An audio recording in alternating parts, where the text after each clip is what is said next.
Good evening.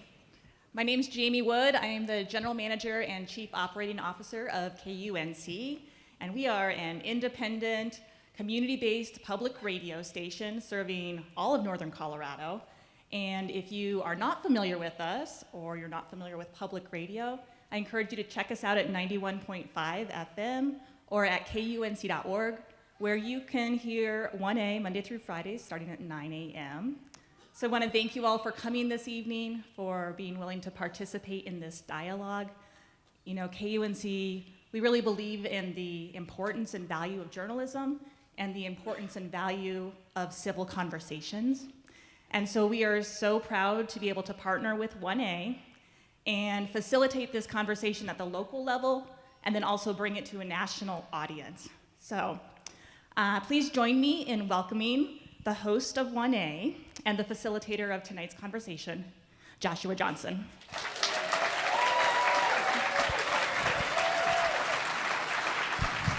Thank you very much. Good evening, Greeley. Wow. Thank you so much for being here. My name is Joshua Johnson. I am the host of 1A, and on behalf of WAMU 88.5, a service of American University in Washington, and NPR, thank you very much for taking part in what we think will be a terrific conversation. They told us two things about this before we came to Greeley. Number one, they mentioned that the town has a certain bouquet to it, a certain perfume, shall we say, which doesn't bother me a bit. They also told me that this is an issue that no one has strong feelings about at all. Like nobody feels strongly about that. But the fact that you did come and bring your strong feelings and thoughts and stories is exactly what we wanted. 1A, for those, first of all, how many of you are listeners to 1A? How many of you listen? Fantastic. How many of you have no idea what 1A is or who I am, and you're just here for the topic? Be honest. Okay, thank you very much. Raise your hand. How many of you're like, who is this fool? Anybody? Okay, thank you for your honesty. For those of you who aren't familiar with the program, 1A is a weekday talk show that's produced by WAMU in Washington and distributed by NPR. We are the legacy of another program called The Diane Rehm Show, which aired for 37 years out of Washington. And the goal of both programs is to foster civil dialogue. We came about after the last presidential election at a time when we knew the nation needed a better way to have conversations about things that matter. If we could sum up the last few years of public debate, of civil conversation in one word, the word would probably be, ah! That's basically, am I wrong? That's basically the volume that the whole country has been at. So we're trying to find ways to lower the volume just a little bit so that people can hear one another. What we're not trying to do, and what we don't want to do tonight, we're not just trying to make people calm down. 1A stands for the First Amendment, which are kind of the basic rules of the road for how we interact with one another in this democracy. And there's this misconception that because people are angry about something or they're upset about something, that means that something is broken in our civil discourse. But that's not true. Remember the roots of our country. We threw off a monarchy in which dissent meant death. Dissent is not a bug of democracy. It's a feature. And so the fact that you come here tonight with views that may diverge from the person sitting to your left or to your right is fine. We're built for that, as a program and as a nation. So I want us to be clear right from the very beginning. The last thing I want to do tonight is to tell anybody to calm down. We want to know where your heart is at. We want to know where your head is at. We want to know what matters to you. We want to hear your stories, and we want to hear them in a way that the nation will be receptive to. That means that we have to keep it civil. So, of course, we're going to try to allow people to be heard and one person to speak at a time and so on. We also have provided for everybody these little comment cards that are on your seats. At any time during the program, If you have a comment, you can write it here. Allie and Stacy, there's Stacy, and there's Allie. We'll be walking around collecting cards. So if you have a comment that you'd like to share, or a question, or a personal story, you can write it here and hold it up, and they will come around and collect it. We will pepper these into the conversation a little bit later on. There is a box to mark if you want to read your question or your comment on mic. You don't have to. It will not make one bit of difference as to whether, it won't advantage you one way or another if you want to read on mic or not. That's just, it's your personal preference. And I know that some of you are very proud of your cursive and calligraphy skills from school, but if this is not legible, it will not make it onto the air. So please feel free to write in big block capital letters if you have to, just to make sure that these are legible. Please do make sure to silence your cell phones and other digital devices before we begin the program. Another thing I would state, and I am sure that this is not going to come up because y'all seem like lovely people. I think we're going to have a great conversation, but I kind of have to. It's kind of like flight attendants who tell you how to buckle your seatbelt before it's one of those dumb things that I have to say because it's necessary. One of the things that we're trying to do is paint an accurate picture for the nation of what you are discussing here in Greeley, Colorado. It's amazing how certain things will play to an audience on the radio. We would ask that you please keep the energy tonight either positive, so if you hear something you agree with, you're welcome to applaud. If you hear something that's funny, you're welcome to laugh, or neutral. We would ask that you please not let the energy here tonight become negative. It's amazing how quickly an audience will turn off when they hear booing or hissing or heckling. And our goal is to make sure that America hears you. And if you make that hard, the nation will turn you off. And none of what you have to say tonight will penetrate the nation's consciousness at all. So please, no booing, no hissing, no heckling. That is my one rule. Agreed? That's my only, thank you. I'm glad we're on the same page. Because some people told me, they warned me about y'all. As soon as we told them what the topic was, they were like, really? You're going to Greeley to talk about, good luck. We'll miss you. Do you want us to do a safety call to make sure you made it back to the hotel? No, we're going to be fine. But that was kind of the misconception. So I look forward to everybody in this room proving everybody wrong about the kind of conversation we're going to have. I think this is going to be a great night. What do you think? Are we going to have a good night tonight? Fantastic. Now, this is going to be a little bit different than a regular program. Typically, when we bring the show on the road, we do it exactly like a broadcast of 1A. We do it to the broadcast clock and with the regular segments. This will be different. We're going to talk with the panel for about 45 minutes. We'll pepper in questions when we can, and then we should be letting everybody go at about 8:30, so it'll be a little bit longer than a regular broadcast. We wanted to begin with some of the reporting that we've been doing here. KUNC is one of our partner stations for 1A across America, which is an initiative to try to come to communities like this and talk about issues that matter to folks like you. In the run-up to the 2020 election, communities like Greeley, Colorado get completely ignored in presidential coverage because it's not a battleground state, there hasn't been some big political scandal that's exploded, and we think that's wrong.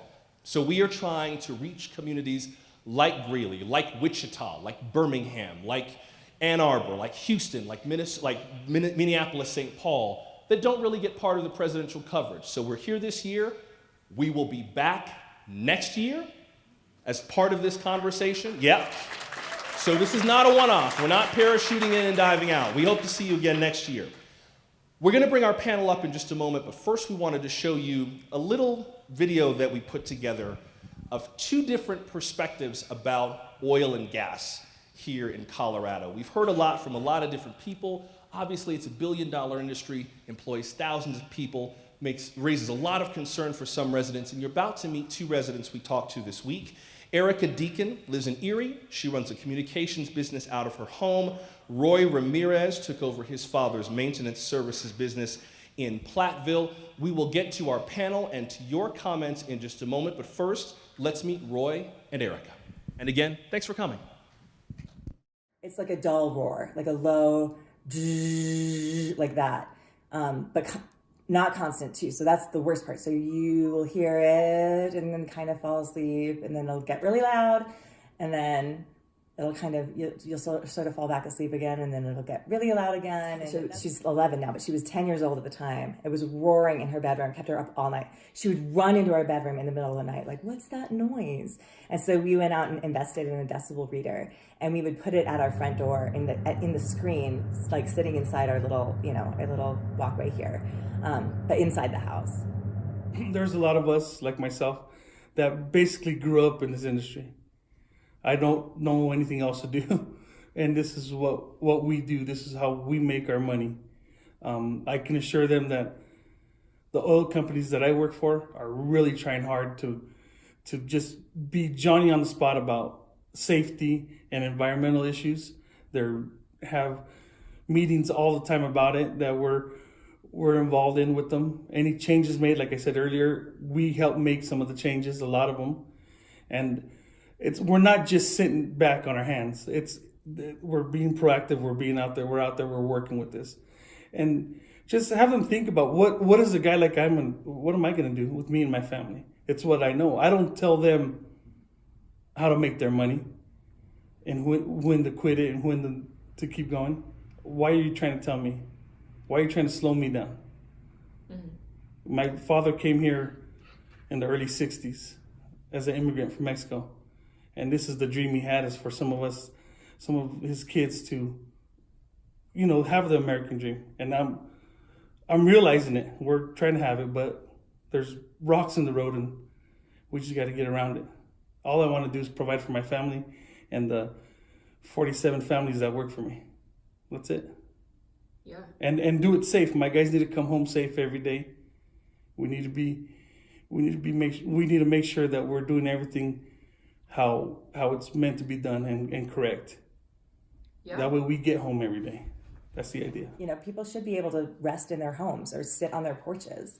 I've spent entire seasons not being able to sit outside my house because it smells too bad and it's too loud. That's crazy if you think about it. And it's not just because I'm a homeowner. If I was a renter, I would argue the same thing on behalf of that woman, that you can't be a prisoner of your own house because of one industry, just one. The oil companies are really involved in trying to make sure everything's safe and healthy for people, for the environment. And that is something that I didn't see when I was younger, or maybe I didn't pay attention to. But now that I own this business and I do a lot of whenever they make changes, I do a lot of that for them. If it's different equipment on their tanks and separators to ensure that it releases less, or pollution is less, I do a lot of those changes. If it means cleanups or whatnot, that's what my company does primarily for some of our customers. And so I've seen that side of it. I've been able to see that side of helping make things better for the people who live around the industry and for us that work in it.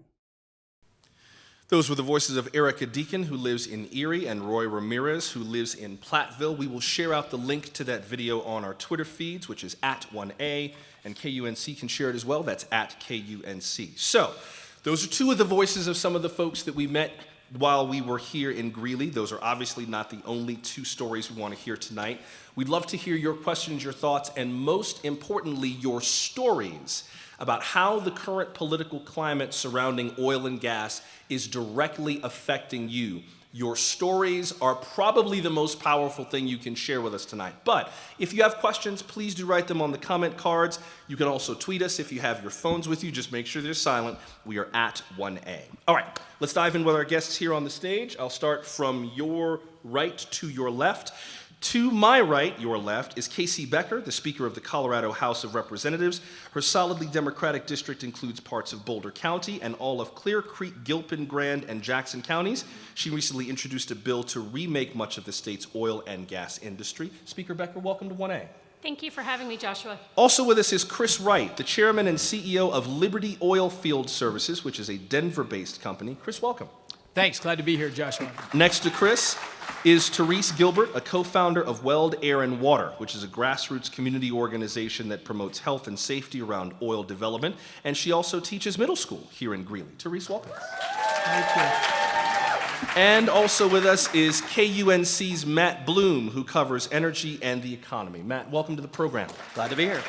Matt, I'm going to start with you for the benefit of our listeners who are not familiar with Colorado. Give us a sense of the scope of oil and gas in this state and the growth of it. From what I understand, it was already big in recent years, and it has grown much bigger in a very short period of time. Absolutely. I mean, living here in Weld County, you can't go to the grocery store without seeing a tank, without seeing a tower. And I think that if you live north of Denver, if you live in the Northern Front Range, it's a part of your life. Everywhere you go, you're seeing it, you're asking questions to yourself. It might be in your backyard. I mean, this is an industry that, whether you work in it or not, you are passing it on the daily throughout your day-to-day life. Where in Colorado is most of the oil and gas activity concentrated? If you look at Denver on a map and you sort of look above it to the right or to the east of the mountains, that is the hub of energy development in Colorado. And that is called the DJ Basin, or the Denver-Julesburg Basin. That's where a lot of drilling happens. And another pocket of development is on the western slope, Garfield County and Rifle, Colorado. So those are the two big areas of energy development here in Colorado. I would just remind our guests, I didn't have a chance to do this before the program, if you would just stay about this far away from the mics so that we can pick you up very clearly, that would be a great help. Chris Wright, let me come to you. A lot of what gets discussed in conversations about oil and gas has to do with hydraulic fracturing, sometimes known as fracking. Can you just explain, just for the benefit of people who don't work in the industry, what exactly that is and how it works? You bet. I'll try to be quick. But oil and gas is formed by small organisms that live in the oceans. Where we sit right now was an inland sea, and the world was much warmer, much more CO2 in the air, and this was a jungle. So huge amount of life in the ocean. As those things fall down, as they die, these single-cell organisms fall down to the bottom of the ocean. If they get buried just in the right kind of rocks, which are rocks with very little permeability, it's like a kitchen counter rock, then they'll get preserved. The old oil and gas industry was waiting for it to naturally leak out of those. That's oil and gas until 10 years ago. Now we're going into these like kitchen counter rocks, drilling holes and pumping water to create a whole bunch of cracks in this rock. Because you can imagine oil, if you put it on top of your kitchen counter, it would evaporate before it would flow through. So it doesn't move very easily, but there's an enormous amount on the rock. So to get it out, you've got to cut with water all sorts of basically layers of slice.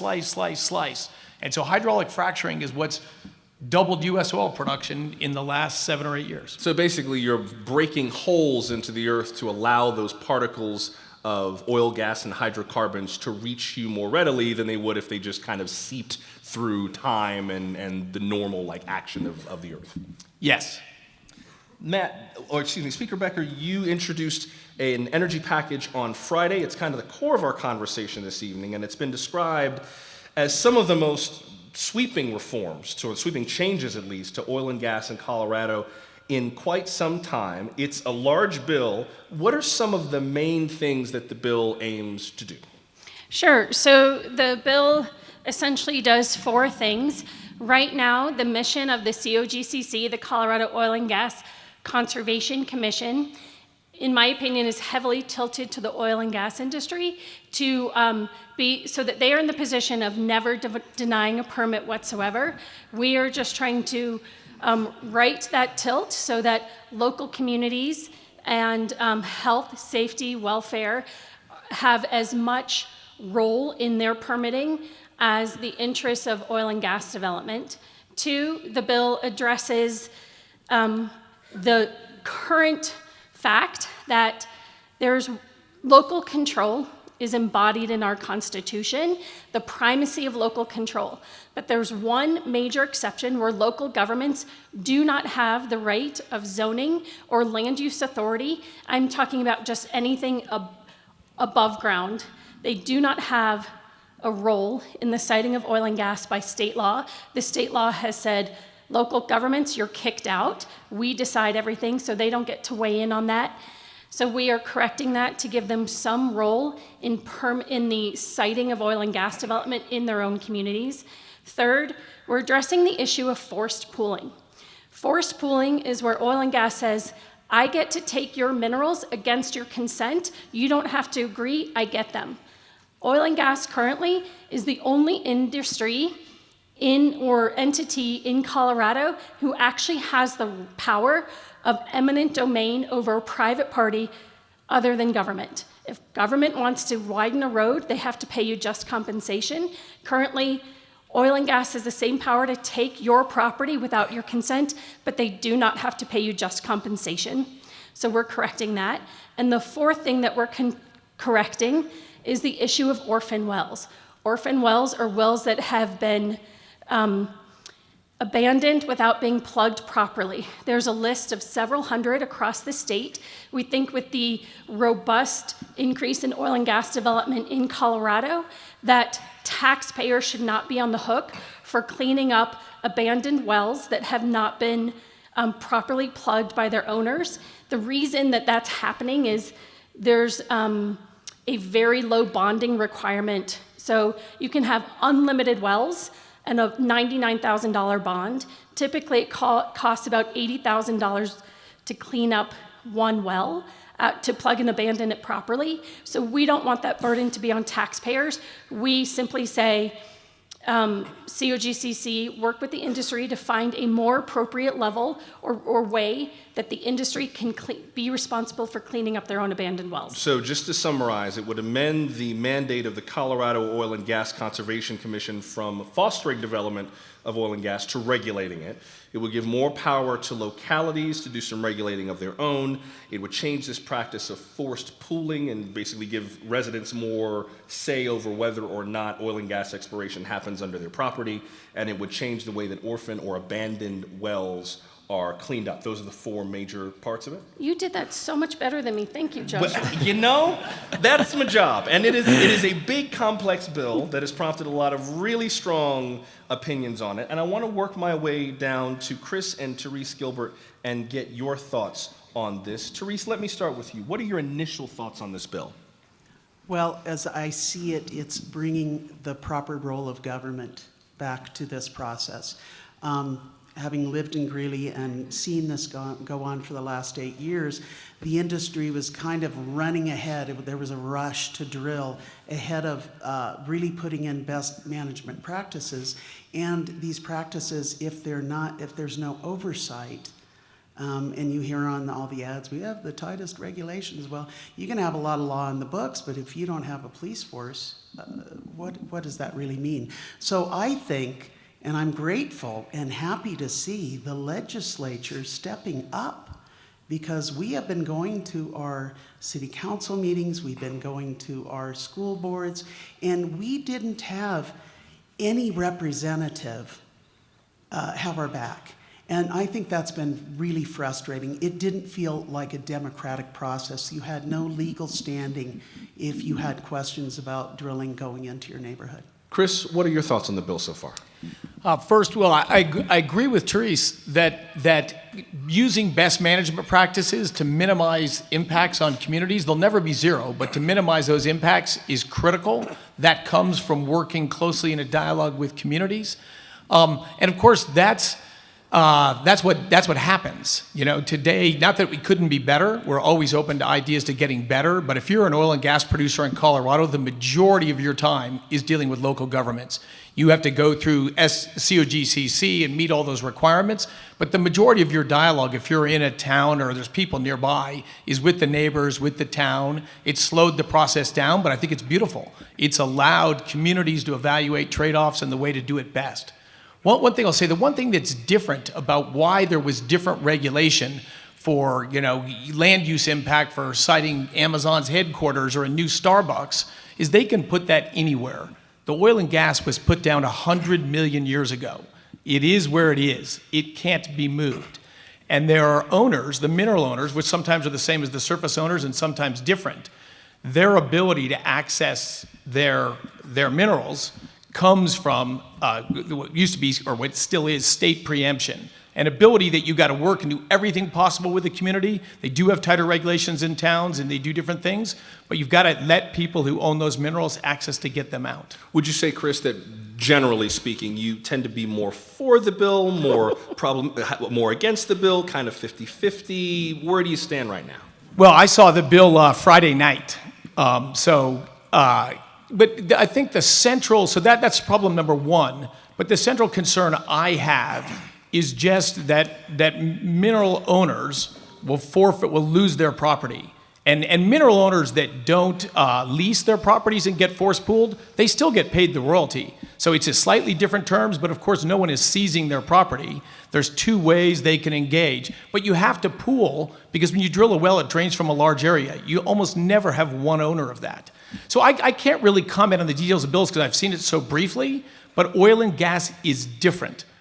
To make it functionally work and mineral owners to realize the value of their property, you have to do things a little bit differently. And Matt Bloom, this bill is moving through the legislature. Where does it stand as of the night of this conversation? I mean, literally within the last hour, the Senate Finance Committee passed it. It goes to the appropriations next. And to put it succinctly, the industry, certain members of the industry have been very critical of the bill and how quickly it's been moving through the process. And I get constant emails, constant press releases about, criticisms of this bill. So basically, it's going through. The industry is extremely concerned about it, and we'll be seeing action, in the coming days. Madam Speaker, how would you respond to those concerns about the pace at which the bill has moved? I mean, it was introduced on a Friday. There was a hearing on a Tuesday. There was a long hearing on Tuesday. There was approval in the Transportation and Energy Committee, if I'm not mistaken, Wednesday morning at like 2 a.m. Today was the Finance Committee hearing where it passed 4-3. Then it goes to Appropriations. I think Appropriations meets tomorrow, but we're not sure if it's on the agenda for tomorrow. This seems to be going, if Congress moved as quickly as this bill has moved, people would have a very different view of Congress. What about the speed of this bill? I can make lots of comments on how Congress gets its work done, but I think I'll pass that out. We'll leave that out. Yeah, we won't talk about that. In Colorado, we tend to be much more efficient and productive and typically much more bipartisan. So the bill will pass through 3 committees in the House: the Transportation and Energy Committee, the Finance Committee, and the Appropriations Committee. Then it goes to a full debate of the Committee of the Whole, meaning all the members of the Senate. I think that will be another very long debate. And then it goes to a recorded vote, a hearing where there's a recorded vote and continued comment. So that's 5 instances where there's debate. Then it goes to the House and repeats the exact same process. It'll go to the Energy and Environment Committee in the House. It'll go to the Finance Committee, and then it'll go to the Appropriations Committee. Then it will go to second reading for a full debate of the House of Representatives, and third reading for a recorded vote. So that process will take several weeks.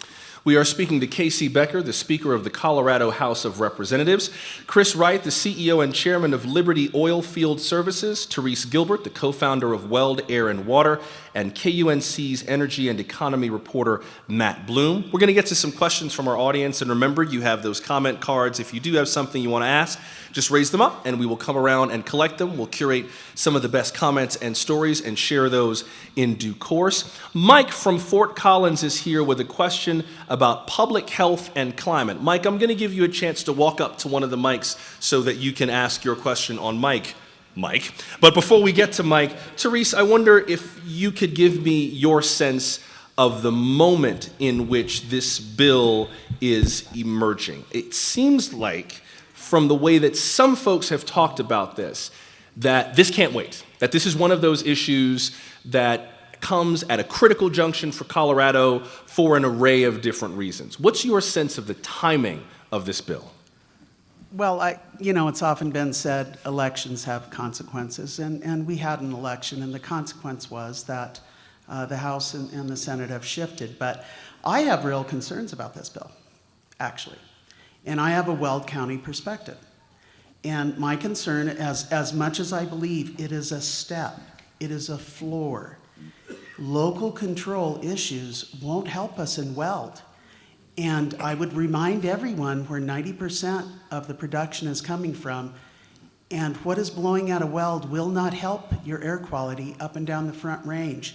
And in Boulder, if you're 20 miles away from the nearest well, in the summer, your child could still have ozone days, be outside breathing air that essentially is like sandpaper to your lungs. So I have real concerns. I'm also a mineral rights owner. Most of Weld Air and Water members were mineral rights owners. We did not have any interest in exploiting our mineral rights, even if one more child gets asthma. And that's how I feel about it. I understand that this is a money issue. I understand in capitalism, that you have every right to make as much money as you can. But the proper role of government is to come in a democracy and balance out all of everyone's individual rights to health, safety, and happiness. And what we don't have is we have not had that balance with fracking, specifically the new kind of fracking with all the chemicals. And just to be clear for folks who are listening, we are in Weld County. Greeley, Colorado is in Weld County. So, Therese, your concern is that this doesn't go far enough. No, I think it doesn't go far enough. And again, local control. In 1985, Greeley put on petition, there's a group, Lundvall Brothers, they wanted to put 4 wells in town. And Greeley's a very conservative community. I love Greeley, and I would tell you, Josh, so much happens in Greeley that history happens and no one's paying attention. But anyway, it's a wonderful town. And they said, no, we don't want drilling within the city limits. And this went to the vote in 1985. And Greeley is very rare to put a petition on the ballot, and it did pass.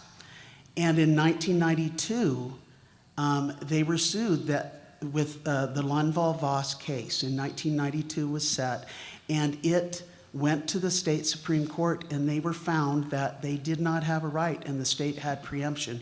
And in Greeley, all we ever hear is, we spent $175,000 on it and we lost. Mm-hmm. And so Greeley feels like it got burned trying to do the right thing. Let me get to some questions from our audience. Mike in Fort Collins is at one of the microphones. Brian from Longmont also had some things he wanted to share about working in the industry. While Brian makes his way up to the mic, let's go to Mike. Mike, what's on your mind?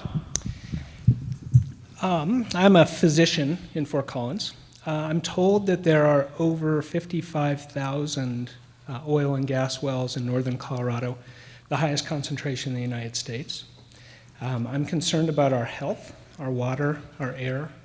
I believe people are sicker because of it. I believe children are sicker. I believe newborns are being affected. I'm wondering what oil and gas development companies are doing and will do specifically to ensure our health, the health of our water, our climate. Good question, Mike. Before I give Chris Wright a chance to respond to that, Matt, could I ask you to give us just a little more context to what Mike said? Because Colorado's Department of Public Health and Environment did an assessment of this a few years ago. What did that assessment find? Well, it looked at the available information that's out there, and basically they found exactly what you're saying, that there is a presence of these chemicals that have been found to be harmful.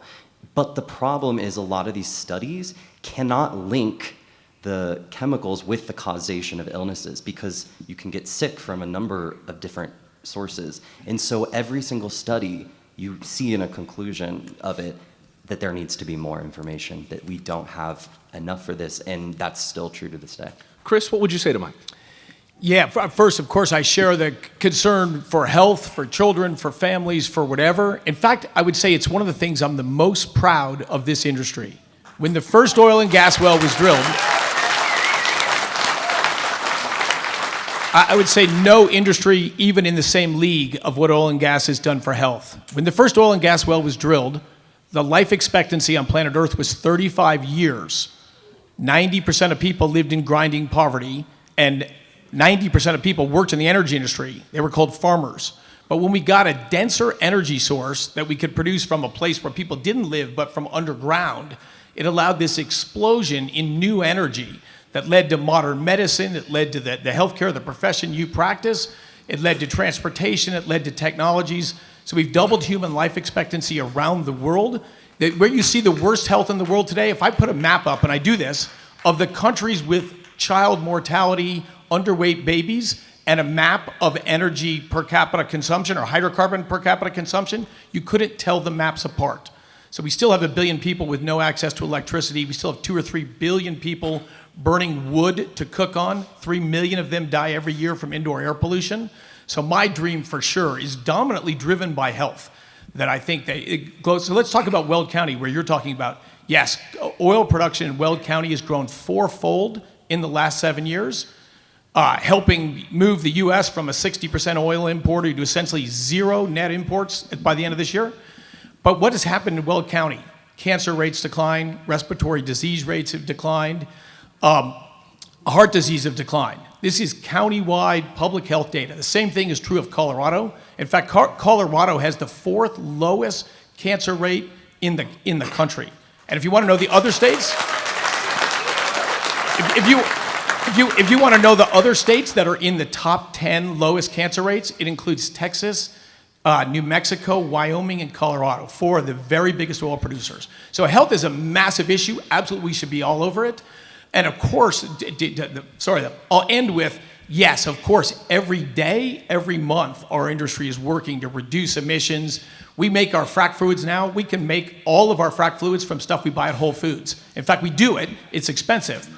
But the chemicals we use, you can buy every one of them at Whole Foods. Before I see Therese shaking her head, and I want to give you a chance to respond. I know we got to move on to Brian to his comment, but before we move on from that, and Therese, I'll let you in next. Chris, could you talk about what happens at an oil well, at a rig now, to try to kind of mitigate these impacts? I mean, we had a chance to go tour a drilling operation earlier this week, and they explained how they try to kind of keep the piping protected from the aquifer and burning off chemicals that are not useful for that particular site. Give me one example of something that's done now in the process of oil and gas exploration to mitigate these environmental impacts. Oh, absolutely. I'll be brief for Joshua. But we've used different valves now that when you're changing flow from this pipe to flow down that pipe, there's always a little bit of release. That release is dramatically lower today. We've developed frac fleets that are quiet because when we develop in neighborhoods, of course, there are impacts. The impacts are not 0, but they have dropped dramatically. VOC, volatile organic compounds, as our oil production has grown 4-fold, they've dropped 50%. Oil and gas is one component of VOCs. We are nowhere near half of VOC emissions. And on ground level ozone, maybe one of the biggest pollutants we got to worry about in the Front Range of Colorado, 70 to 80% of ground level ozone in Colorado comes from outside of Colorado.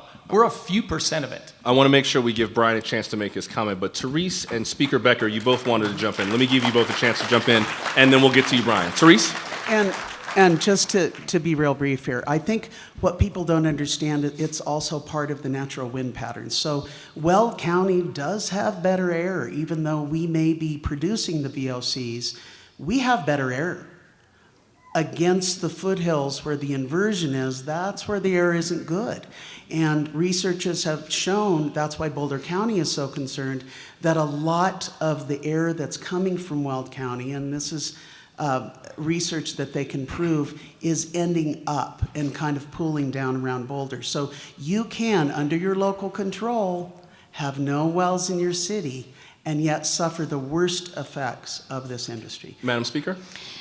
Thank you, Joshua. I'm glad to hear the industry is now in support of a rulemaking we did several years ago called the methane rule that actually required some of these improved technologies to improve air quality. In fact, at the time that the rulemaking was worked on, almost the entire industry opposed it and fought it tooth and nail. And now, meeting after meeting that I've had with the industry, they're saying, we did the methane rule. Oh, the rulemaking you opposed several years ago. That's A.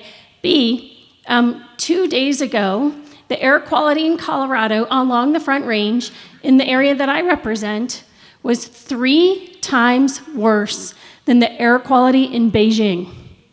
3 times worse. So my county that I live in is downwind of Weld County. And because the industry itself, the COGCC, doesn't do continuous air quality monitoring, and the local community isn't allowed under existing regs, does not have the right to do it, the county set up continuous air quality monitoring at the Boulder Reservoir and found that we had some of the worst air quality in the nation.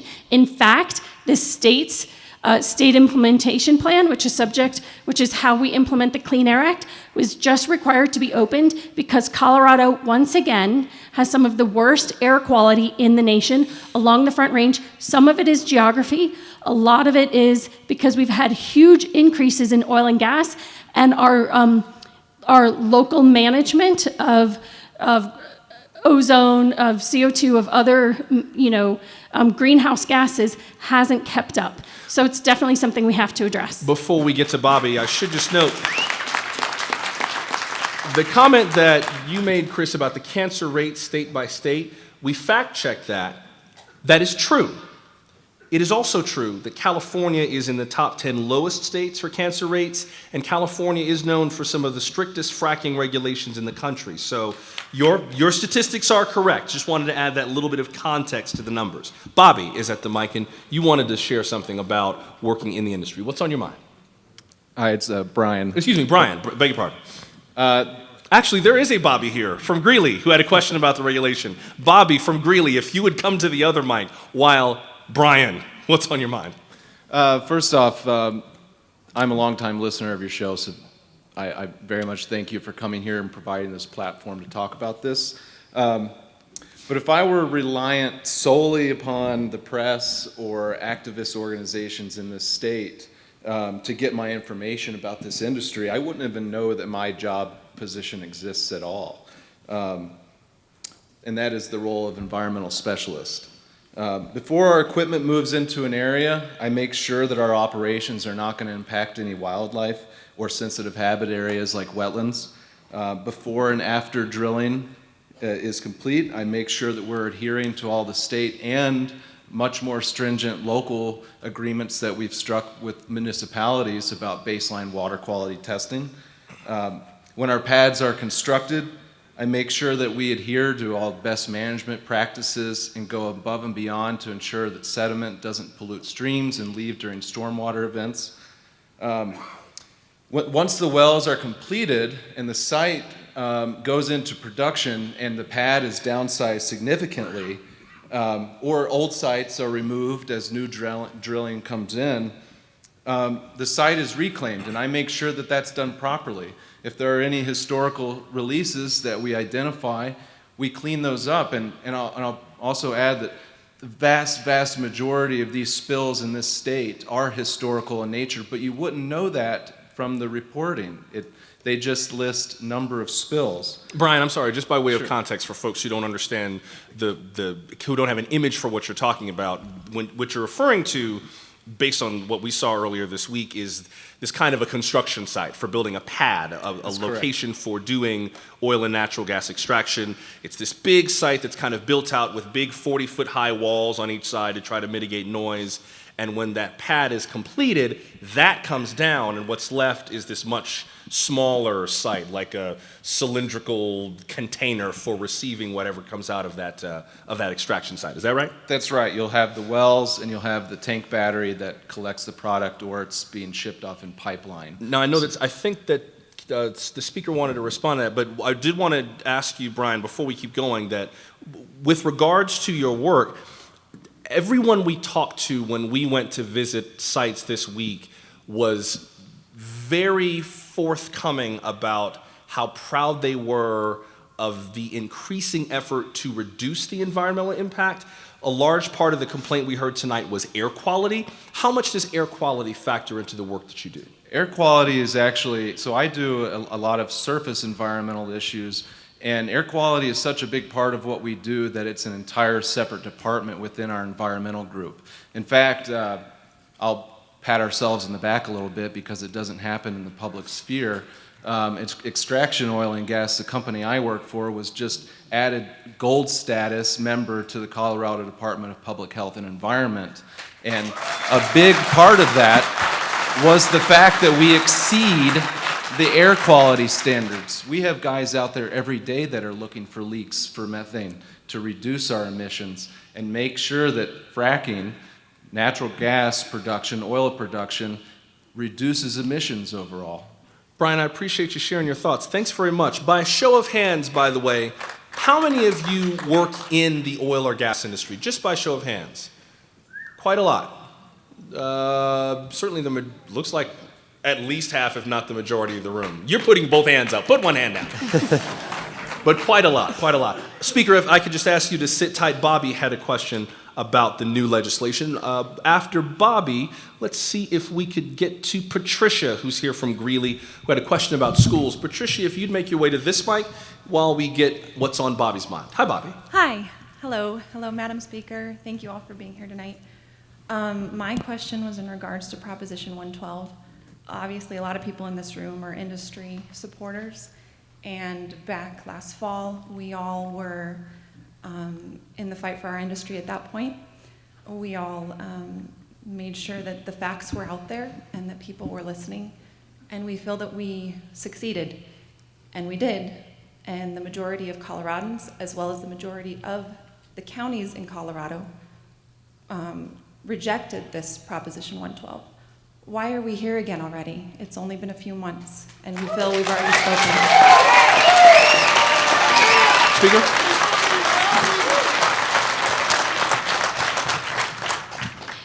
Thank you for the question. So Proposition 112 created a statewide mandatory 2,500-foot setback from any oil and gas well to any occupied structure. Our bill doesn't even mention setbacks. It has nothing to do with setbacks. So nothing in Proposition 112 is in our bill. We are not trying to bring back Proposition 112. We recognize that it failed, although it did get more votes than Walker Stapleton did. Over 1 million people supported it. The concern about oil and gas, I think that Proposition 112 was a one-size-fits-all that does not, was probably not the right approach.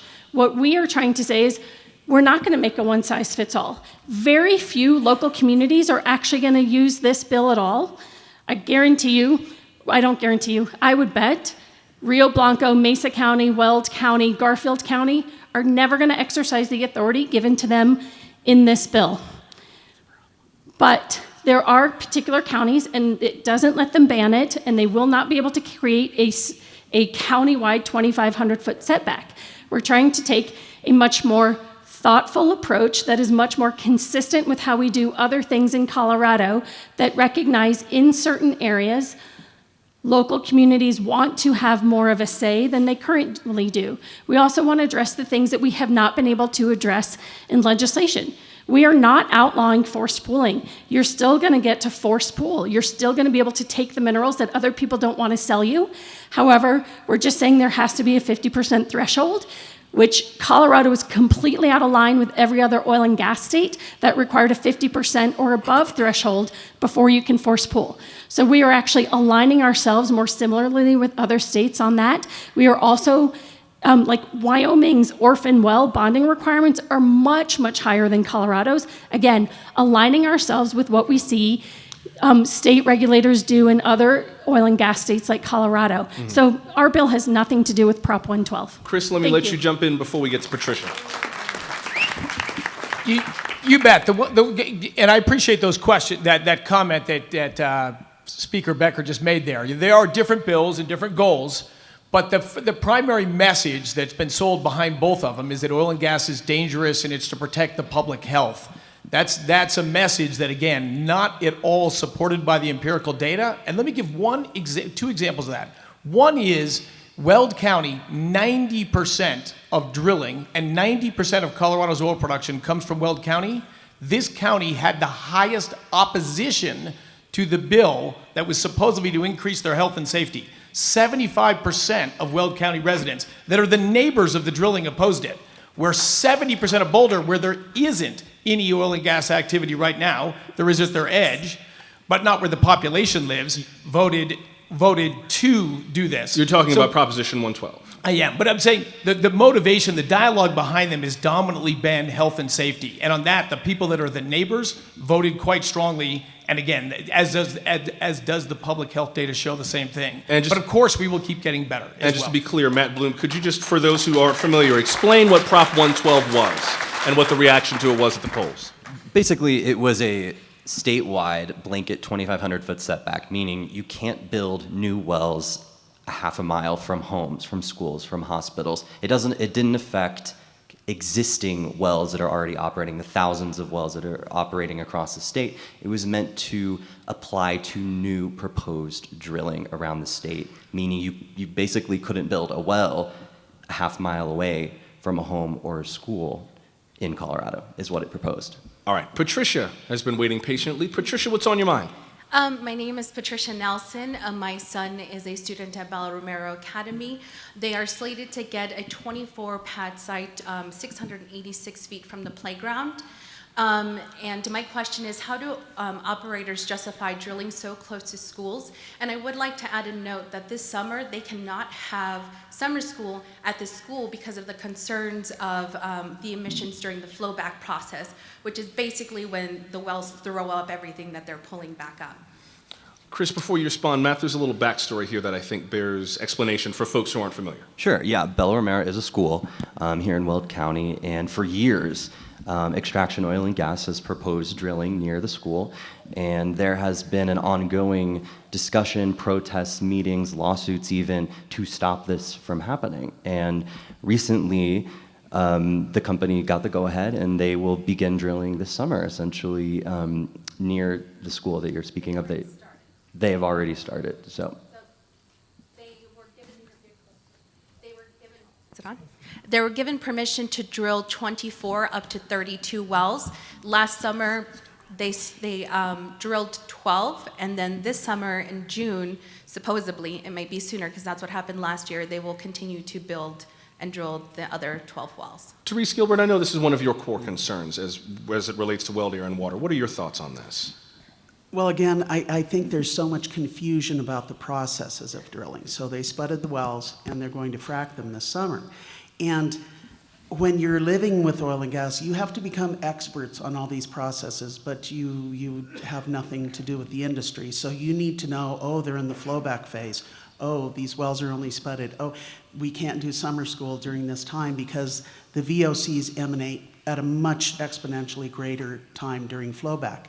So I guess, again, because of a lack of oversight and concrete regulations for everyone, especially where 90% of the production is, we should have some guidelines when you're doing flowback.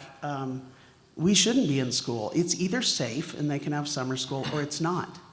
It's either safe and you don't need a setback, or it's not. This is concrete, and yet we think it's about local control, and that's my frustration. Chris? So Patricia, thanks for your question, and I'm actually very sorry to hear there won't be summer school for your daughter. I think that's a bad decision, because I think there are real issues and there's real work to be improvement, but I think the fear and anxiety about it is very unfortunate, and let me tell you a little history. We mentioned California earlier and their low cancer rates.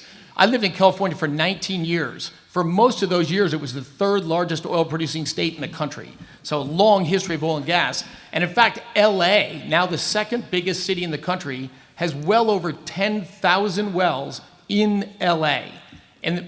For me personally, one of the very first projects I worked on was 6 wells drilled and fracked.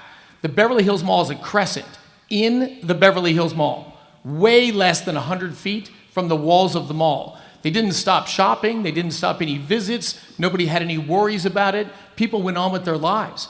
10,000 wells drilled in LA, and there's no increase in health impacts or things there. No, LA, everything impacts. I shouldn't say not no impact, but I truly believe go to summer school, go to do whatever, it will be undetectable, any health impacts on the people. You know, when there's trucks and when there's noise, I mean, there's things that are not perfect, but you're not threatening the health of your children, because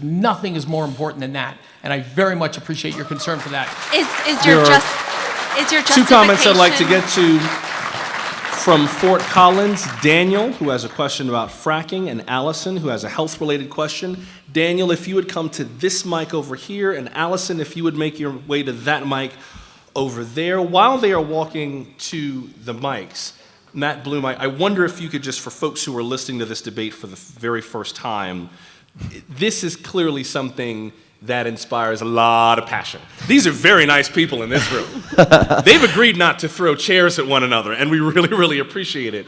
But this is kind of an existential crisis for Colorado right now. Like this is kind of a fight for what Colorado is going to be in the future. This isn't just about oil companies or, even air quality. This feels like it's bigger than even that. The population of where we're sitting right now, the area we're sitting in right now, is expected to double by 2050. And this problem is extremely personal to folks. You heard Patricia, her child goes to this school. You work in this industry, you earn your money from it. This is a topic and an issue, just from covering it and hearing from folks, it is one of the most personal issues that I've covered as a reporter for folks, and for a good reason. It's ingrained in our daily lives here. Madam Speaker, with regards to that, I wonder how much you empathize with folks who work in the oil and gas industry, who I clearly can hear take a tremendous amount of pride in the work that they do, who don't want to do harm to the environment, who want to care for their families, who found an industry that allows them to do that, and who I get the sense are just trying to be believed by the state that they really are not trying to destroy the earth in terms of providing the energy that America needs and feeding their families. I totally understand the environmental imperative there, but I wonder how you see that tension just for working people who are caught in the middle. Yeah, thank you, Joshua. I absolutely believe people are completely sincere in their desire to have a productive industry and also an industry that is protective of health, safety, welfare, and the environment. I absolutely believe that. I have no interest in trying to destroy the industry or destroy jobs. I don't think this bill will. I think that people have largely attacked the bill based on process, less on substance. I think ultimately this really is about the kind of state that we want. And like I talked about, I don't think taxpayers should be on the hook for orphan wells. I don't think people should have their minerals force pooled against their consent and not get fair compensation for it. I do think that there should be a minimum threshold that oil and gas should have before they can take your minerals against your will. I do think that local governments should have more say. I don't think that they are going to be able to ban under this. I don't think they're going to be able to do a 2,500-foot setback. I think we've tried to modernize our oil and gas laws, given just the new locations that it's happening in, with those concerned communities, at the volume that it's happening in, with brand new technology. We are constantly updating laws, and that's what this is, to account for a change in circumstance. But ultimately, I don't think this is going to I think it's largely going to affect a couple of companies, honestly, that are maybe in Weld County, but right on the border, trying to frack. Taxpayer-purchased open space in Boulder County, taxpayer-purchased parks and neighborhoods in Broomfield County, and moving into Arapahoe, moving into Denver, moving into Jeffco. So you all have lived with it, largely in Weld County, for a very long time, and can and will make the choice to regulate it that you want.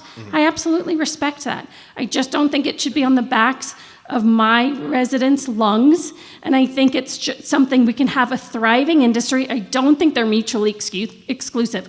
We can have a thriving industry while also being protective of some of the health, safety, and welfare issues that we are seeing arise. So I respect all of you. I absolutely 100% believe that you have the best interests of your families, your business, your state, your community.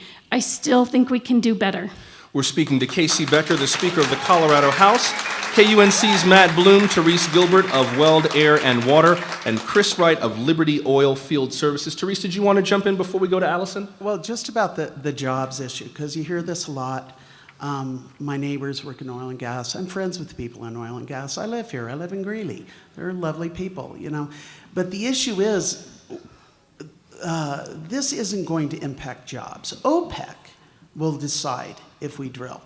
They have 48 times the reserves, and they don't have to produce their oil with the intensive water resource process that I think it's brilliant, that fracking is. They can pretty much stick a straw in the sand and the oil comes up.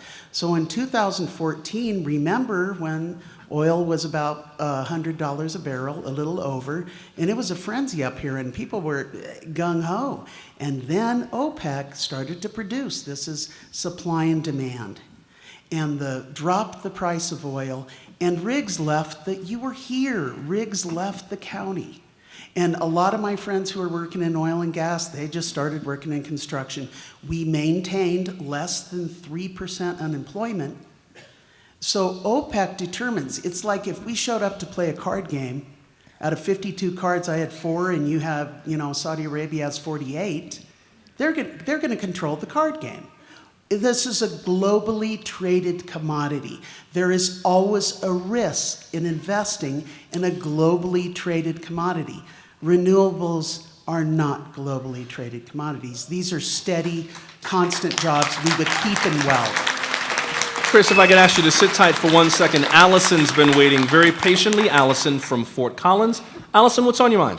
So I am a 12-year-old. I go to Kennard Middle School in Fort Collins, and I know that I and the others around my age in this I generation, we are going to be the people who will most likely have to deal with any long-term negative consequences of fracking and these other procedures, like especially stuff like the poisoned water, chemicals released into our air, overdependency on natural gas that could lead to, when we eventually run out, a crisis. I was wondering what us as minors can do, since we do not have the vote right now. Like I and all the other people my age and around this generation that care about this issue, what can we do to help prevent some of the lasting negative impacts?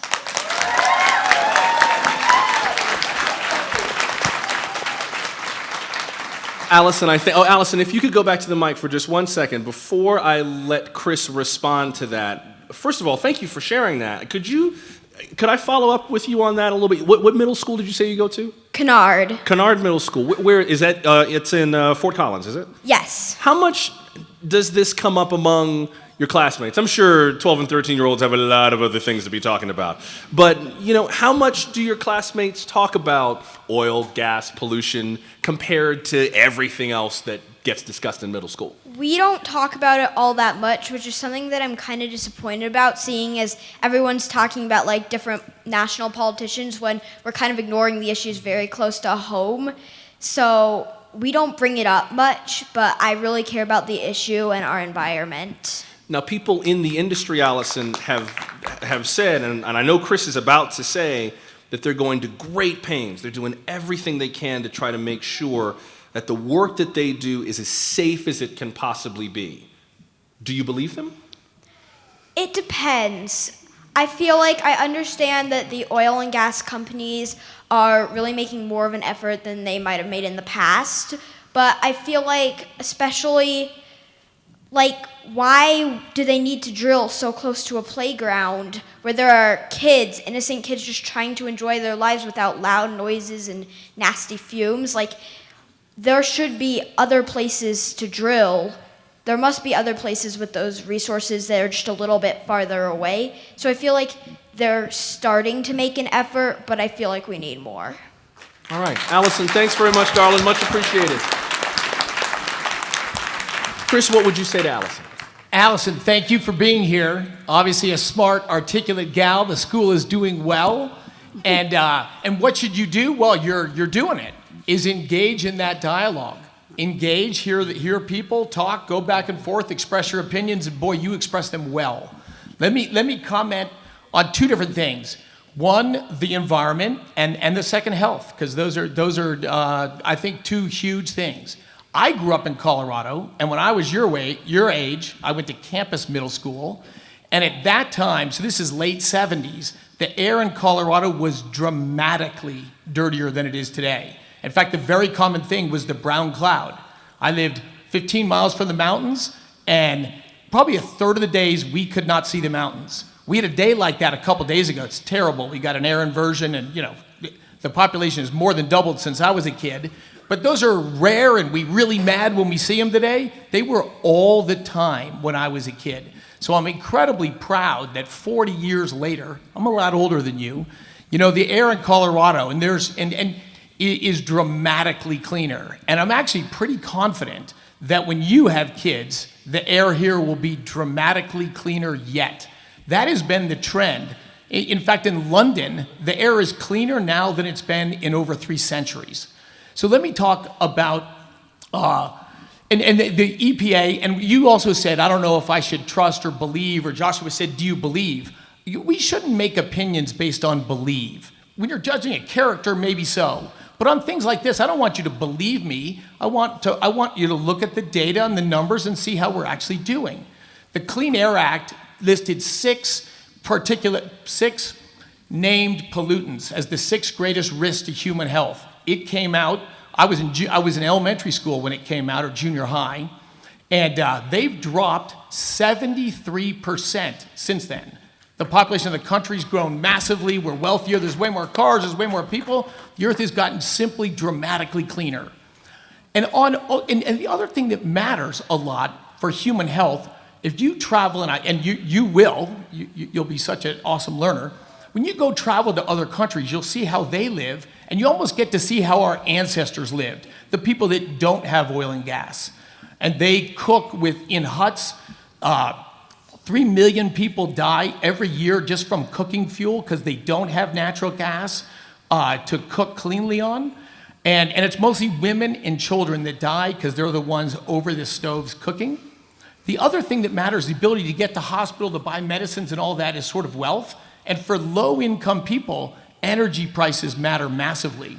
So back to the comment about OPEC, I went to the Middle East. I was asked, and I went over there a year or so ago to talk about the shale revolution. They're terrified of it. Oil was $100, now oil's $50. It's the thing I'm the most proud of. Well, Chris, but we've saved the world. Chris, hold on a second, Chris, hold on, because I think that Allison was also getting at something else that people her age and millennials have also been concerned about, which is that whatever it is that we do now, they will have to clean up. And one of the other impacts we haven't really discussed is climate change. So even if air quality, even if the particulate, and I hear you totally on particulate matter in the air, you are correct in saying that there are parts of the world that rely much more on coal that have tremendous particulate matter in the air and all kinds of terrible pollution. However, climate change is also an issue, and that is to do with more than just particles in the air. And Allison and her generation are going to have to live with the climate that we leave behind. Is your industry prepared to leave her a better planet than we have right now with regards to climate change? 100%. How? Yeah, and I appreciate that. And they are a distinction. But how? Pollutants that impact short-term human health are one thing, and then increased greenhouse gases that absorb infrared radiation and lead to a warming of the planet, they're a different issue, but also an important issue, absolutely an important issue. So let's talk about what's actually happened from our industry. So you probably don't know, but last year, CO2 emissions on a per-person basis in the U.S. were lower than any year since I was born. Chris, I hate to cut you short, but we have another member of the audience who is waiting to speak, and you have had a lot of very useful statistics for the evening. Allison asked you a direct question. She wants to know how her generation is going to protect its health from the impacts of oil and gas. How? The continued evolution from cleaner fuels. Wood is the dirtiest of all. We still have over 1 billion people that live burning wood. If we switch them from wood to liquid petroleum gas, which has already happened to 1 billion people, that dramatically reduces both CO2 emissions and pollutants. The largest driver of the U.S. reduction in CO2 emissions, the largest driver is what we do, is shale gas displacing coal from things. It's larger than wind, solar, and energy efficiency combined. So what the energy industry is doing now is that, it sounds like you're saying, is actually in Allison's best interest in terms of reducing overall pollution. 100%, 100%. Therese, and then I promise we will get to Daniel. Therese, go ahead. And I do appreciate, Chris, what you're bringing up, because it is true that the majority of this oil, I think the majority of the oil, and the far majority of the natural gas from Weld is being exported. So we are taking the risks of having these wells in order that someone in Asia can get cheaper oil and the producer can make mega millions or billions. And, you know, again, this doesn't sound, it just never feels democratic that we take the risk so that in Asia they can get cheaper oil. When we have all 4 Vestas plants, the wind turbine company, are in Colorado and 3 are in Weld County, but you don't see wind farms. Well, why is that? And what I see is we have conflated kind of what capitalism is, let you make as much money as you can, with a lack of the proper role of governing and governance. And so this industry, I almost liken it to, when I teach this, state-sponsored capitalism. This is like what they have in Asia, where one industry gets favorable, a minimal severance tax, an effective severance tax. They are immune from regulations that other industries, and even in Weld County, when they were going to try to put into industrial zones, solar gardens, and a farmer stood up at the Weld County Commissioners meeting and said, you let oil go wherever it wants to go. These don't smell and they don't make any noise. Why would you put solar gardens where in the corners where the pivot sprinkler can't go? That's what farmers want. They want to be able to get their own energy, and then if they have excess, they can sell it to the Excel. And you're going to try to regulate that, but not the oil industry? I understand the history that mining rights predate statehood. Right. Right, and that's part of the problem with the split estate. But this has to come into reasonable balance. Now we're going right into densely populated neighborhoods. And neighborhoods that are getting more densely populated as the years go on. Terry from Lone Tree has a question for you, Speaker Becker. While Terry's making her way to the mic, I really appreciate Daniel's patience. Daniel from Fort Collins, what's on your mind? Yeah, I just had a question regarding the chemical makeup of the fluids that are used in hydraulic fracturing, and I was just wondering if the exact chemical makeup was public knowledge, and if so, what is that exact chemical makeup? Good question, Chris. You bet. So it is public knowledge, and that's another rule that was passed in Colorado in 2011. If I had my way, it would have been way before then. But there's a site called Frac Focus, and you can look up every well and get the complete list of every chemical pumped in that well. We should have done that 20 years ago. We're not great at PR. But I'm very happy that that thing is fully public. You know, obviously, dominantly what we pump is water and sand. The next biggest ingredient we pump is a thing called guar, which is what they use to make ice cream. You know, it's a thickening agent. You can buy it at Whole Foods. We pump Visine, the equivalent of Visine, that takes those guar beans and links them together to make a more viscous fluid. I could go on and on. We use chemicals that are used in reservoirs to clean water to kill microorganisms that go downhole. Sometimes we use to move water faster with less friction. We use a chemical called polyacrylamide, also known as bowling balls. Those are the biggest by volume chemicals we use. But as I said, everything we pump underground, I can buy at Whole Foods. Before I let Therese respond, Chris, are those chemicals safe to leave in the earth? They are. That's a great question. These are huge. If I was living here and they were drilling wells under my property, I would have all of these. Well, what the hell's going on? What are you doing? Where's it moving? So we have a great thing with the Colorado State University, I don't want to not badmouth, but shout out another university, has an awesome water monitoring network around Weld County. And in fact, now to get a permit, you've got to monitor groundwater quality before you drill your wells, and then you've got to monitor it afterwards. And having this continuous, but CSU has a large continuous monitoring network so we can see what's in there. But when we pump this stuff in the ground, so the oil here is about 1.5 miles underground, and there's a ton of natural gas in it. Think the CO2 bubbles that are in your soda can. They've been down there for 100 million years because there's so many impermeable layers that have allowed 100 million years, the bubbles can't even get out. So yes, downhole is incredibly isolated. In fact, it's an idea we used a while ago with Greenpeace's Ascent to dispose of drill cuttings, like basically an oil field waste. The safest place to put things is 1.5 miles underground. Landfills work, but it's less than 1/4 inch of plastic. They work, but when you inject something underground, it is virtually impossible for it to migrate to groundwater. Before Therese comments, Aaron from Johnstown wanted to share something, but Therese, let me let you comment, and then Terry, we'll get to you. Go ahead, Therese. Well, just a brief comment. You would like this. Sometimes I think the industry would like me when I explain this to people. There's a big difference between frac fluid and flowback. You can drink the frac fluid. You shouldn't. It's probably not a good idea, but you could. So frac fluid is the chemicals they put in the proppants and the slickens in with the little tiny particles of sand that keep the fissures open. So it'd be similar, let's say you go to get pizza and you're drinking suicides and you get sick and, it probably wasn't a good idea to drink all those chemicals, but then you throw up. Now you're not going to be able to re-ingest your throw up. That's a good way of thinking of it. That is the flowback. That should not end up anywhere.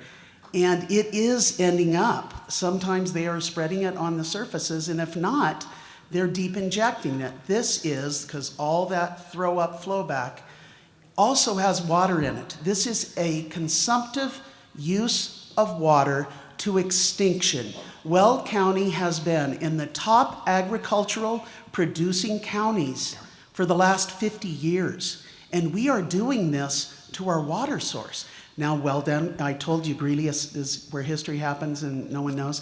Greeley established water rights in 1868 for all western states west of the Mississippi. So water to Greeley, we do take seriously, and I could go on and on, but. Matt Bloom, before we get to Terry's comment, is there any consensus from the state of Colorado, from researchers who look into this, as to whether or not these chemicals that are injected into the earth are safe to leave there long term? I'm not 100% sure about that one. I know that a common reaction is to say that you could drink this and it is safe and you would not die from it, and that is a lot of that gets brought up a lot, and so I feel like I don't quite know if what the consensus is on that. Would you drink it, Chris? Now, which one are we talking about? This fluid you said that was safe to drink. Would you drink it? Sure. I mean, it wouldn't taste good. I wouldn't have it as a regular drink, but would I drink it? Sure. $100? Shake on it? Oh, sure. 100%.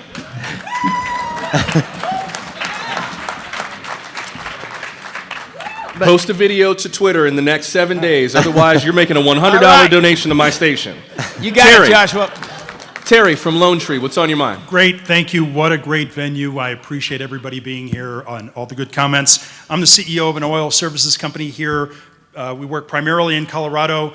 Some of our employees are here. We're very proud to deliver the oil and gas that our country and our state need every day. And I want to be precise in the language. And Madam Speaker, thank you for being here. You said earlier several times that I don't think that this bill will impact jobs. I don't think this bill will impact the industry. I don't think this bill will have an adverse impact. And I'm really trying to be polite here. I'd like to know, how can we vote on a bill where we don't know the consequences of those things? And I was at the meeting the other night at the State House until 2:30 in the morning, and the question was asked over and over and over, show me in this bill where there's going to be economic impact of the industry. And the point is that we teach this to our business school students in Economics 101, that when you continually add regulation to something, it's going to drive up the costs, and sooner or later you're going to have fewer of whatever that thing is that you're trying to produce. Now my question is that the bill came forth on a Friday night. It's supposed to improve health, safety, wellness, and the welfare and the environment. But we're the ones who are in the field every day. We're the ones who are deploying the technology, building the facilities, putting in the pipelines, monitoring the emissions. We had no say in any of this. If it's supposed to do these things, why weren't we at the table? Thank you very much. I know we're low on time. Speaker, let me give you a chance to respond to that before we keep going. We want to get to as many questions as we can. Madam Speaker? Thank you. I spent dozens and dozens and dozens and dozens of hours talking to people in the industry. You absolutely 100% were at the table. No question about it. Any comment to the contrary just isn't true. I can't even tell you how many different oil and gas executives and lower level folks I have met with and listening to it. I find it curious that oil and gas still has not put forward their own version of how to address the issues that local communities are raising. Second,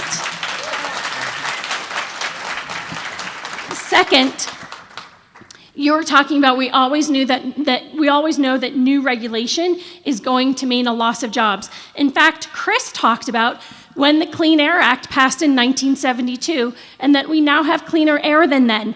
Guess what? That didn't happen on its own, and it actually has increased the quality of life for Americans all over this country, and it was significant new regulation. It's Colorado's air was dirty as can be. Thank God the Clean Air Act passed with all that significant new regulation, because you wouldn't be here. None of us would want to be living here. So third, right, I cannot predict the future, but this bill is not written to be a bill that means job loss. It is not a zero impact bill. No, you are not. The bill does not say there can't be any impact whatsoever to health, safety, welfare, and the environment. It says local control, local governments on a case-by-case basis will at least be allowed to consider these things, and COGCC will be as well. So I think that is an improvement that is only going to make the industry stronger, because again, as I point out, the industry that absolutely opposed the methane rule 5 and 6 years ago is saying, look at Colorado lead. And guess what? Our unemployment is below 3%, and we passed the methane rule. It worked. It's doing good things for Colorado. With all due respect, very quick. When I was at the meeting the other night, Tuesday night, there were remote locations that were calling in for testimony. The Western Slope, Gunnison, Northwest, many of the chambers of commerce, many people in oil and gas, and they were saying we had absolutely no input. Nobody called us on any of these measures, and that's what I was pointing to. But thank you for the response, though. I think the COGCC is on the mind of Aaron from Johnstown. Aaron, while you are making your comment, Aaron from Greeley, if you would make your way to the other mic to talk about renewable energy. But Aaron, what's on your mind, briefly? Well, really quick is that my story, I don't think a lot of you look at that. I'm a single mom of 15 years, and I put 2 kids. Come a bit closer to the mic, please. I am a single mom out of Utah, and I came to Colorado to progress my career in oil and gas. I've been in it for 7 years. I've been divorced for 17.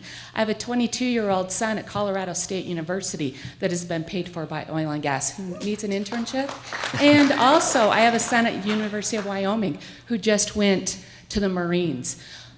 I'm a single mom. I did that off of oil and gas, and I'm a flowback hand right now. You know, it's always flowback's fault. I have a degree in behavioral science, but I'm in the oil and gas, and that's also. I came from Utah. You can't tell me that Boulder County has worse air than Salt Lake County, and there's no oil and gas there. But with the new law, a part of my company has broken off, and we're working with that. Isn't that good enough? We're using incinerators rather than flares when we're 500 feet from an occupied space. It's great for me. I don't have to lift anything anymore. So isn't that good enough? Is what good enough? Well, with the new law, we have to do incinerators within 500 feet of an occupied building. Isn't that taking care of what you want? I wonder if I might put that to Therese first, and then Speaker, if you want to chime in very briefly. I know we got to keep moving, but in terms of what would be good enough, Therese, what do you think? Just know that there are always variances, and I don't even want to name names, but one of the recent contractors flared an unbelievable amount right before Christmas. And there are always variances. But my biggest question, also I get all my information usually off of energy websites. So last July, you're worried about your jobs, and I get it. I got friends and neighbors in it too. But at the Energy Institute of America, they have an annual conference. And one of the leaders there was boasting, we will double production and halve the labor force. Ultimately, you have finite resources. And these regulations will shorten the margins. You won't make as much money if they have to spend this much trying to make it cleaner. And what do you think is going to happen to the jobs? They will automate, and that's where the jobs will go.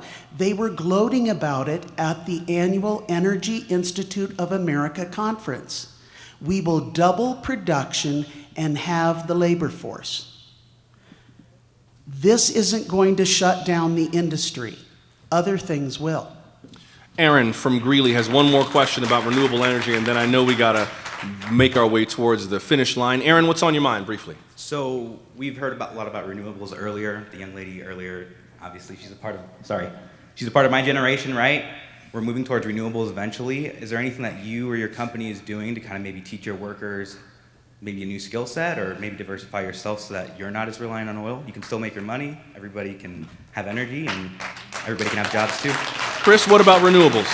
No, great question. And I didn't give my bio at the beginning, but when I was in high school, I decided my future was going to be replacing oil and gas. I worked in solar energy. I studied in solar energy and designed the first sort of solar to battery charging systems when I was in graduate school and right after graduate school. I worked in geothermal energy for a few years right after I got out of graduate school. And in undergrad, I specifically went to MIT in Boston to work on fusion energy because I was trying to find what are the other sources. And it was motivated by a different thought process then, which is everyone thought we were running out of oil and gas, going to be gone in 10 or 15 years. And to me, I was born middle class, I got a good education, but there's a lot less poor in the world today, but there's a ton of poor. 25% of people in Colorado struggle to pay their utility bills. So we have programs that supplement them. We have 25% of the people in San Luis County are burning wood to heat their homes. So my passion is to bring more energy, affordable energy, and better energy to the citizens of Colorado, the United States, and the world. And so I'm an energy nerd. I don't care which energy technology, it's about all of them. But to give you an example, I lived in California. Let me tell you the Chris, story. I'm sorry, I know we're low on time. You may be an energy nerd who doesn't care about what form of energy. Aaron does care, and he asked about renewables. What about renewables? Okay, yes. And briefly, we're real low on time. What about renewables? So Germany dived all in on the current state of renewables. They have 4 times as much renewable capacity per person as us. And what was the net result? Their electricity prices are 3 times higher than ours, and they've lowered their CO2 emissions less in the last decade than the United States. I can tell a similar story about California. So the problem is the existing technologies take a lot of land, a lot of materials, and a lot of stuff, and they're intermittent. So I'm all for new energy technologies, and of course they'll keep getting better, but right now the impact of them has mostly been more expensive energy and no meaningful change in emissions. I'm going to give everybody on the panel one last word. Matt Bloom, with regards to renewable energy, just looking forward to the future, we've been talking about this bill to change the way that oil and gas are regulated in Colorado. What about renewable energy? Has Colorado's legislature been passing laws, trying to change regulations to facilitate renewables too? I mean, look at our current governor. I mean, one of his main campaign points was campaigning on transitioning Colorado to 100% carbon net zero emissions by 2030. Please fact check me on the date. And that is extremely aggressive. That is an extremely aggressive step to make, and you're going to be seeing, changes in electric car infrastructure on Colorado's roads. You're going to be seeing the building of more wind turbine plants in Colorado, and so you are seeing these steps being made, but renewables are nowhere near, the amount of contribution to Colorado's energy that we need, every single day, that natural gas, that oil, that coal are still today. That is still a very far off goal for us. One last word for everyone else in the panel, Madam Speaker, Chris and Therese. There's been a great deal of divergent opinion about what oil and gas mean for Colorado and what its future should be. Anything we agree on in terms of what the energy future of Colorado should look like? Are there any points where the three of you are on the same page today with regards to this issue? I bet Speaker? I can find something. I think a lot is changing in the energy sector in this state, across the nation, and across the world. There's very few things in Colorado that have more support than a transition to renewable energy, because people see it as a low-cost fuel that doesn't have an ongoing cost, just maintenance of wind turbines, transmission lines, et cetera. I think it's something Colorado has to prepare for. I don't think oil and gas is going to be pushed out anytime soon. And I also think it's actually, as Chris was mentioning earlier, natural gas that has actually led to a decrease in coal and a transition to renewable energy. I think that this conversation we're having right now is just a part of this larger conversation of how energy is changing statewide and nationally. I think both of us have, and all of us have, respect for the people who work in the industry and who have this as a lifeline. And I think at the state, we're going to continue to think about how our economy, how our energy sector is transitioning. So if you want to be a part of that conversation, I am open to it. This is one piece of the puzzle that people are saying, we're at an inflection point. We have to do this better. I think we can. And I do think that oil and gas as a productive part of our economy and a more thoughtful approach to development in communities are compatible and will be compatible.